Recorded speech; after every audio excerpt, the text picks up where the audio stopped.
¿Qué tal a todos? Bienvenidos a una nueva revisión a fondo. Hoy vamos a hacer una especie de autopsia técnica, digamos, de un accidente laboral real. Ya saben, muchas veces pasa algo en la fábrica y ¡pum! La primera reacción es echarle la culpa al operador. Se archiva como un acto inseguro y hasta ahí llegó el asunto. Pero les aseguro que cuando examinamos con lupa la mecánica, el diseño y las presiones del entorno de trabajo, la historia cambia por completo. Porque, fíjense, lo que a simple vista parece un mero error humano en el piso de producción, muchas veces resulta ser, de hecho, una trampa mecánica. Una trampa perfectamente diseñada que solo está esperando el momento exacto para cerrarse de golpe. Por eso es vital ir más allá de la superficie, para entender por qué las personas toman esas decisiones de fracciones de segundo cuando están frente a maquinaria de altísima velocidad. Bueno, vamos a entrar de lleno en este caso. Para desglosarlo, vamos a revisar 4 etapas clave. Primero, la calificación técnica, luego el análisis crítico de causas, después veremos la estrategia de defensa y para cerrar, la prevención y las lecciones, así de directo. Así que arranquemos con la primera parte, la calificación técnica. Antes de buscar culpables o inventar soluciones, vamos a establecer los hechos oficiales y probar por qué este es, sin lugar a dudas, un incidente laboral válido. Para entender todo esto, observemos la escena del incidente. Tenemos una masa totalmente caótica de hilo sintético. Está enrollada súper fuerte alrededor de ese eje de metal y de las piezas que están al lado. Bueno, en la industria textil, a todo este enredo masivo se le conoce coloquialmente como el molote, y el operador estaba exactamente tratando de inspeccionar y corregir esta falla en particular cuando ocurrió el atrapamiento. O sea, este es nuestro punto exacto de riesgo mecánico. Y claro, esto califica como un accidente de trabajo, pero de manual, ¿eh? ¿Por qué lo decimos? Pues porque cumple con todos los criterios técnicos que se requieren.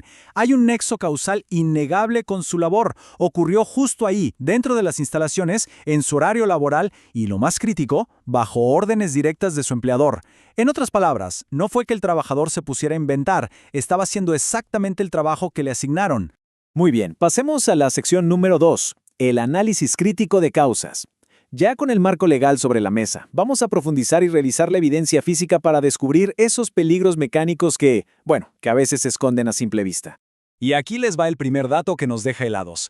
El dispositivo para desactivar la alarma de esta máquina estaba ubicado a una distancia de, escuchen bien, solo 3 centímetros del eje de sobrealimentación. 3 centímetros. Eso es literalmente menos de lo que mide un dedo meñique. Básicamente es un diseño que te obliga a meter la mano directo en la zona de atrapamiento solo para usar los controles más básicos. Si hablamos de seguridad de máquinas, esto es completamente inaceptable. Y si esa distancia ya era un peligro tremendo, agárrense porque la cosa empeora al sumar este otro número a la ecuación. 200 metros por minuto. Para ponerlo en perspectiva, estamos hablando de más de 3 metros cada segundo. A esa velocidad brutal, los hilos y sus anillos circulatorios se vuelven virtualmente invisibles al ojo humano. Imagínense, es como operar totalmente a ciegas frente a una fuerza mecánica enorme que ni siquiera puedes ver hasta que ya es demasiado tarde. Y todo esto nos ilustra de manera brillante esa tensión clásica que vemos en el análisis de accidentes. Por un lado, sí, tenemos el famoso acto inseguro, que fue el intento del trabajador de intervenir sin detener la máquina. Pero a ver, por otro lado tenemos la condición insegura. ¿La recuerdan? El interruptor a 3 centímetros y una velocidad que hace que el riesgo sea invisible. Entonces, seamos honestos, la realidad es que la condición insegura de la máquina prácticamente indujo al error humano. El diseño en sí mismo preparó el escenario perfecto para que esto fallara. Y ojo, porque la falla del sistema no termina ahí. Una vez que el trabajador quedó atrapado, salió a la luz una carencia gravísima en la respuesta de emergencia. Hay una ironía muy amarga en todo esto. El simple hecho de que se necesitara a otro trabajador corriendo para venir a apagar la máquina nos dice que el operador atrapado no tenía cómo alcanzar un botón de paro. O sea, una medida de seguridad que resulta totalmente inútil para la persona que realmente está en peligro. El sistema falló rotundamente, no solo en prevenir, sino en detener el daño. Teniendo todo este panorama, vamos a la sección 3, la estrategia de defensa del auditor. Cambiemos un poco de perspectiva y pensemos en cómo construir una defensa técnica sólida, anticipándonos a esa suposición facilista de que todo fue simple negligencia humana. Aquí es donde tenemos que hacer la pregunta sistémica más dura, la que a veces incomoda. ¿Hubo una influencia externa? Hay que investigar a fondo si existía una instrucción clara, ya sea explícita o implícita, de apagar la máquina antes de meter las manos. ¿O será que la presión constante de no frenar la línea de producción y de cumplir con las cuotas empujó al trabajador a arriesgarse a intervenir en caliente? Esa presión pesa muchísimo. Así que el punto crucial de nuestra defensa se apoya en este conjunto de evidencias. Primero, una ergonomía pésima. El diseño obligaba a una maniobra forzada con un giro de 90 grados justo en la zona de mayor peligro. Segundo, el riesgo invisible. A esa velocidad, era humana y físicamente imposible prever que el hilo estaba fuera de su eje. Y tercero, lo que decíamos, la presión sistémica.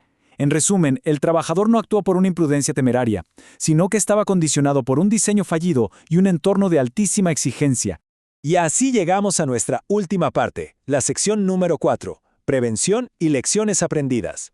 Vamos a revisar las conclusiones y los pasos técnicos absolutos para asegurarnos de que una trampa de este tipo no vuelva a cobrar víctimas.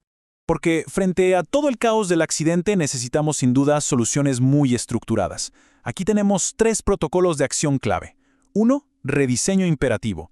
Hay que mover ese interruptor de la alarma lejos del eje ya mismo.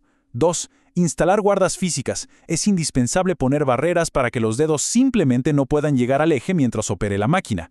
Y 3. A nivel de procedimientos, implementar el protocolo LOTO, el bloqueo y etiquetado. Es decir, ante cualquier alarma de molotónete, la regla inquebrantable tiene que ser la parada total de la máquina antes de cualquier manipulación. 0 excepciones. Y bueno, para cerrar este análisis, creo que vale la pena que reflexionemos un poco.